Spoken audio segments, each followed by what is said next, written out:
ভোটের আগেই প্রায় দ্বিগুণ বাড়ছে সরকারি কর্মকর্তা কর্মচারীদের বেতন।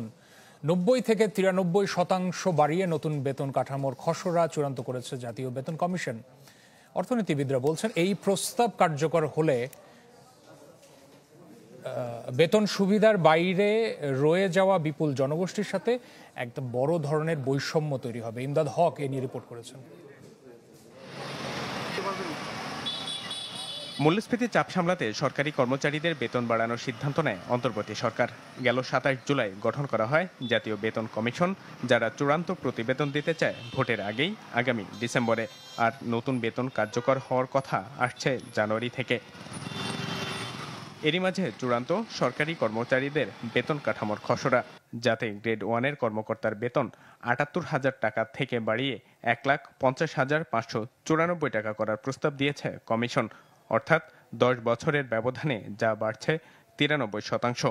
90 থেকে 97% বৃদ্ধির প্রস্তাব রয়েছে দ্বিতীয় থেকে 20তম গ্রেডের কর্মচারী পর্যন্ত। গেল 10 বছরের মূল্যস্ফীতি বিবেচনায় 2030 সালে বেতন কত বাড়তে পারে তারও সুপারিশ দেবে কমিশন। যারা নাকি সরকারি লোকের তো বেতন বাড়তি আছে, হাসিনা দিয়ে গেছে, দিয়েই তো সে তো রাজপথে ছিল যে আমি পাওয়ার চাই, বেতন বাড়াই দিছে। তো এখন আর সরকারি লোকের মানে বেতন বাড়ানো আমি কোনো মানে বুঝি না। আমি একটাই বুঝি যে দেশের জনগণ নিয়ে কাজ করতে হবে, এটা সবচেয়ে বেটার। কারণ আপনার দেশের যে অর্থনৈতিক সমস্যা, এই সমস্যা আমাদের দূর করতে হবে। দেশে একদম ভালো একদম সরকার দরকার। আপনার আয় উপার্জন করে সরকারের আয়, তারা কিন্তু শুধু বেতনের মধ্যে সীমাবদ্ধ থাকে না, তারা এমন আইন কানুন করে নিছে নিজেদের সুবিধার জন্য, ওই যে সরকারি আয় থেকে একটা অংশ কিন্তু তারা নিয়ে যায়। আমাদের এই চাওয়াটার কখনই শেষ হবে না, এবং আমরা এখন যেটা মানুষের চাহিদা, সারা দেশের যে চাহিদা, সেই চাহিদার পাশাপাশি একটা অল্প কিছু সরকারি গোষ্ঠীকে বেতন বাড়িয়ে দেওয়ার সাথে সাথে সারা দেশে এটার একটা ব্যাপক প্রভাব পড়বে। সর্বত্র তখন আপনার হচ্ছে এই বেতন বৃদ্ধির একটা চাপ পড়বে এবং মুদ্রাস্ফীতি আরো বেশি পড়বে। নতুন বেতন কাঠামো ঠিক করতে আধা সরকারি ও স্বায়ত্তশাসিত প্রতিষ্ঠানের কর্মচারী সহ অংশীজনদের সাথে দফায় দফায় বৈঠক করছে জাতীয় বেতন কমিশন।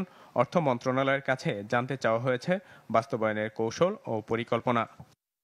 সরকারি কর্মচারীদের যাপিত জীবন এবং বাইরে যে জনগোষ্ঠী আছে তাদের মধ্যে কিন্তু যাপিত জীবনের মধ্যে একটা বৈষম্যের সৃষ্টি হবে। সরকারি কর্মচারীদের যে ভোগ সেটা বাড়বে বা তাদের অন্যান্য সুযোগ সুবিধা সেটা বাড়বে, কিন্তু তার বাইরে যে জনগোষ্ঠী আছে তারা কিন্তু এই যে অর্থনৈতিক বঞ্চনার শিকার যারা হয়েছেন এই পর্যন্ত, এটা কিন্তু চলতেই থাকবে। বেতন কমিশন এবার আধা সরকারি, স্বায়ত্তশাসিত প্রতিষ্ঠান, রাষ্ট্রায়ত্ত ব্যাংক, সরকারি মঞ্জুরিপ্রাপ্ত বিশ্ববিদ্যালয় সহ সংশ্লিষ্ট প্রতিষ্ঠানের কর্মকর্তা কর্মচারীদের জন্য নতুন বেতন কাঠামো নির্ধারণের সুপারিশ প্রণয়ন করবে। বিশ্লেষকরা বলছেন যাতে তৈরি হতে পারে বড় ধরনের বৈষম্য। স্বাভাবিক হিসেবেই যখন সরকারি বেসরকারি খাতের বেতন বাড়ে তখন জিনিসপত্রের দাম বাড়ে, তৈরি হয় মূল্যস্ফীতির চাপ। সব মিলিয়ে ৩০-৩৫ লাখ এই যে সরকারি কর্মকর্তা কর্মচারীদের বেতন বাড়ানো হচ্ছে, এর বাইরে রয়ে যাচ্ছে বিপুল জনগোষ্ঠী।